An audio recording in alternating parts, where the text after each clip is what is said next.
Hello friends, this is Brother Cliff again, and today what I want to talk about is the sin of fornication to prevent you from walking in holiness. It's a very serious and prevalent sin in our society.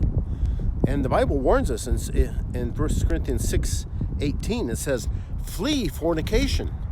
Every sin that a man does is outside of his body, but he that commits fornication sins against his own body. And we have a problem in our society because there's so much of it going on with pornography and women, the way they dress and things like that, and men are being seduced by the devil. Just like Balaam taught Balak to put a stumbling block in the path of the children of Israel. In Galatians 5:19, it says, the works of the flesh are manifest, which are these: adultery, fornication. See, you as a Christian should be walking in the power of the Spirit, and the flesh should be dead and should be dying. It says, mortify in Colossians 3:5. Mortify therefore your members which are upon the earth: fornication, uncleanness, inordinate affection, evil concupiscence, and covetousness, which is idolatry.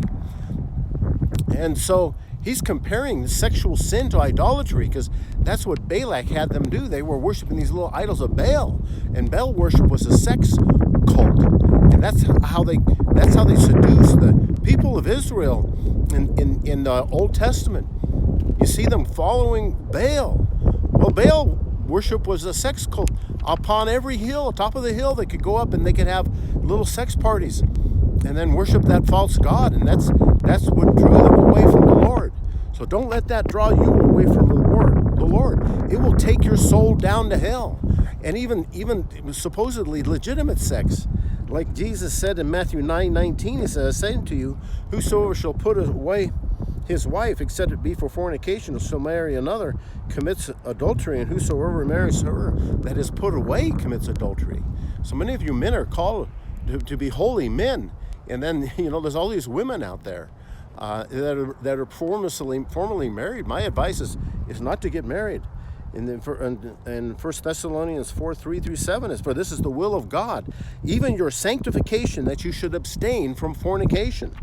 And so to be sanctified, to be holy, that's one of the main struggles for men. And it's struggles for women too, in their imagination, in reading some of these romance novels and things like that. That's the same sin for women. So be very careful of that sin. It'll prevent you from growing in holiness. And it's a very serious thing. Jude says, of some have compassion, making a difference, and others save with fear, pulling them out of the fire, hating even the garment spotted by the flesh. God bless you.